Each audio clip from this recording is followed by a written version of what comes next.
Welcome back. This is day 5 of fry development. This is the day where they start to take test swims for me. It can range anywhere from day 5 up to about day 9, just depending on your water temperature and your particular breeding pair.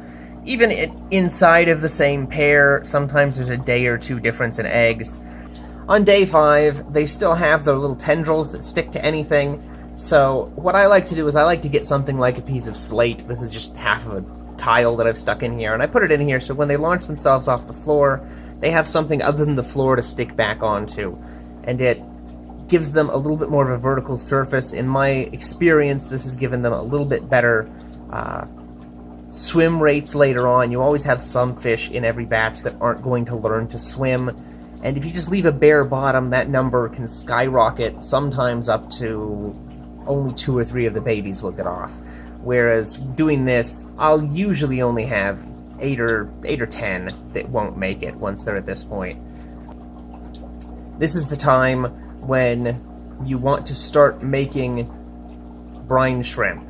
As soon as you see them start actually swimming for short periods of time, that means you're about a day away from their egg yolk disappearing.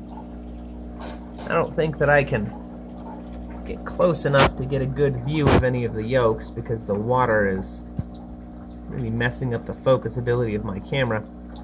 But if you don't have brine shrimp going on yet, this is when you want to do it because they do take 24 hours to hatch and you want to have some prepared.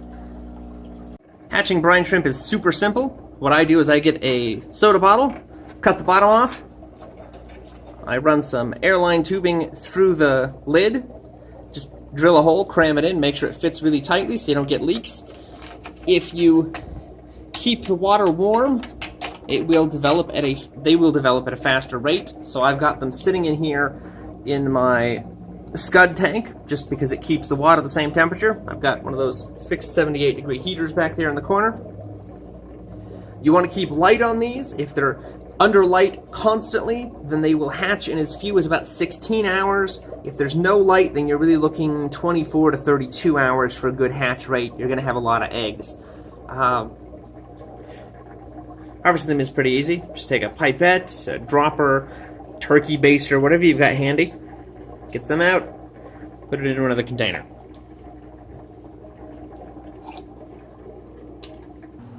At that point, I'm just going to put some light on it. The brine shrimp will be attracted to the light, so after about 30 seconds, most of these will swim to the bottom, and I can then gather them up again, where they will be incredibly highly concentrated, so I don't have to have a bottle sitting out in the open where I can turn off the air and wait for them to swim down and things like that with the other videos.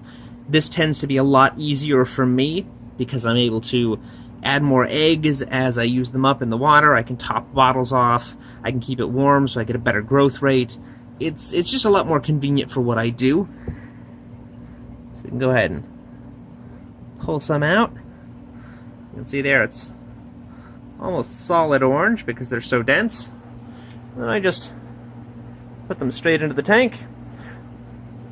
There is some salt in this, but there's not enough that you really have to worry about it, especially if you're doing water changes like you should. And with fry, you should probably be doing them about every 3 days. There we go. You can see those guys swimming around. These ones are 2 days old at this point. This is about as long as you want to keep them for fry. At that point, you want to change them out. So what I do is I keep 2 bottles. So this one I will do on the day that I see them start to swim. Then I will start this one tomorrow. That way, if there's a little bit of delay, I'll still have newborn fry. The day after that, I'll throw this one out, start a new one, and I'll just alternate so that every day I have a fresh batch to go on. For the first 2 or 3 days that the fry live, you really want to use brine shrimp that are only a day old because they are the highest in nutrients and you get the best growth rate that way. So we'll be back tomorrow to show you the progress on these guys' babies, and hopefully some of them will be free swimming, and we'll be able to look at the rest of the development. Otherwise, we'll have to wait for the next batch. It's not uncommon for a batch to just die at this point. If you have really great water quality, then you probably won't have it happen. My water is just absolutely ridiculously hard, so even when I'm running a reverse osmosis mix, I have a pretty high failure rate. So we'll just have to wait and see what happens, and we'll see you guys next time.